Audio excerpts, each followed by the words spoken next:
World Health Organization declared it a global pandemic with about 20 cases or 20 deaths, let's say, that they claimed were caused by the swine flu virus, which they said, was coming ultimately from here or there.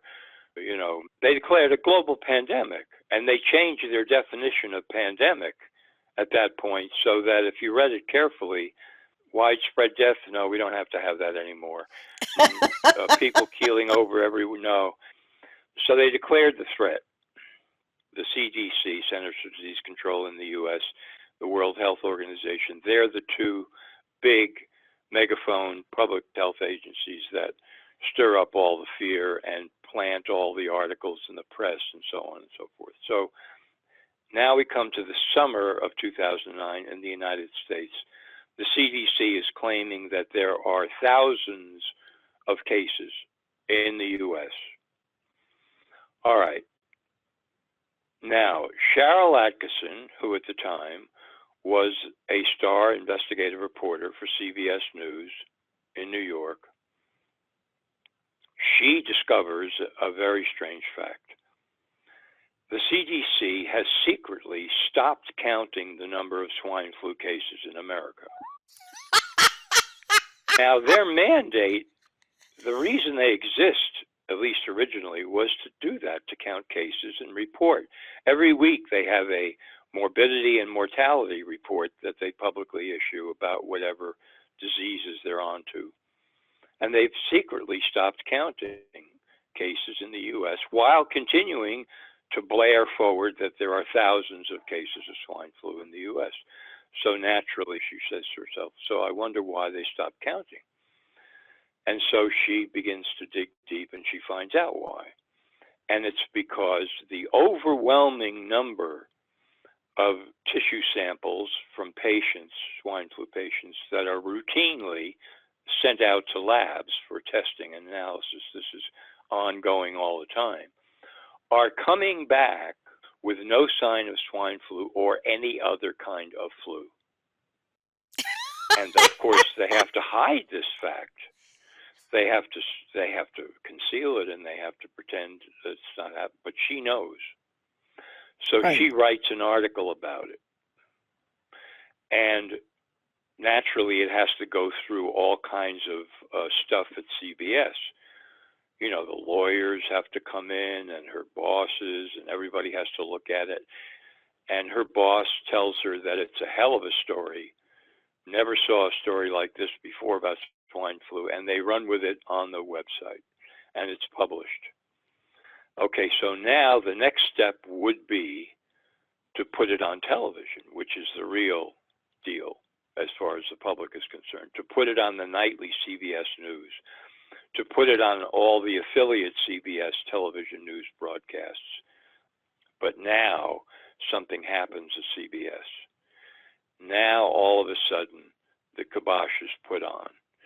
We are not going to put this story on television. We're not going to do this. And there's going to be no follow-up. And in fact, the CDC makes money off of their vaccine patents, and they're in business with the pharmaceutical industry. I think they make about $4 billion a year, according to Kennedy. So they have a serious conflict of interest. Serious. Yeah. Serious. Say that. Because they can't get the swine flu vaccine adopted and mandated unless there's a swine flu. Right? Exactly. Right. So I'll add one more little tidbit here, the capper on this whole story. About 3 weeks to a month after CBS shuts down the whole deal on swine flu, I find an article at WebMD stating that the CDC, you see that at this point now, the official word is, well, the epidemic's starting to tail off and whatever, and it's now time to reflect a little bit and say, what was the effect of it all?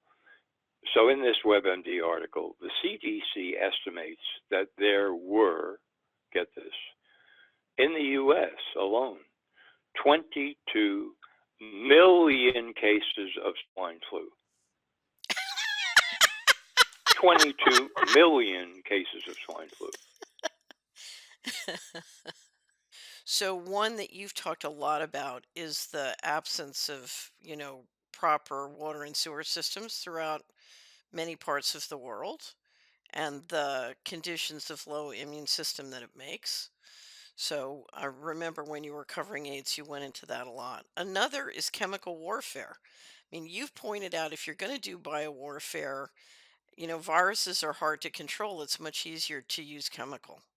And especially when you can combine it with EMF, and cellular systems. Maybe you could talk a little bit about that. Yeah, absolutely. So chemical warfare, I mean, in the largest sense, let's say corporations have bought up all the farmland, the good farmland, so that people can't grow their own food, so they're hungry, they're starving. The corporation also, some spin-off, has industry factories there producing whatever. And so all the locals are working for the corporation there, and pollution is running out like rivers all over the place.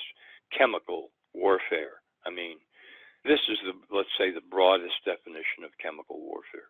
But it's real because it keeps the population controlled. It kills off people. New people are brought in. They have to work there, otherwise they make nothing whatsoever. And they are sick, debilitated, they die, new ones come in. I mean, it is chemical warfare in the broadest sense. And then on top of that, the bosses, the dictator of the country, the corporations, they need a cover story. They need a cover story to explain why these people are dying. Right. Say, well, what can we do? Let's see, Ebola. You press a lever and suddenly everybody springs into action. Suddenly the stories start appearing. Bleeding, hemorrhagic fever, people falling down with blood everywhere and frightening. It's going to overtake the world and this and that and the other thing. And the main reason for floating that cover story was to cover up the real chemical warfare that was taking place. Okay, so that's one level. Right. But the other level is, hey, we don't know about germs. They're just too unpredictable, and they could work on some people, others nothing. We just don't know. And plus, if it does work, I mean, maybe we could get infected. But then some wise old psychopath says, let's do a chemical, and we'll say it's a virus. And this will work because we know about chemicals, how long it's toxic, how many people it's going to kill pretty much, how long it lasts, and then when it disperses, and then we can say it's all over. Yeah, this is good. And nobody's going to look for it. It's undetectable in that sense because we're going to promote the idea of a virus. So let's spread this chemical wherever we want to, small town, big city, doesn't matter.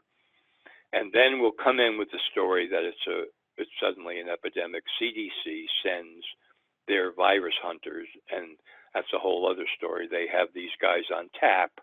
They send in with blinders because these are all true believers. Whenever the doctors and researchers, whenever they get sent out by the CDC, they're going to find a virus.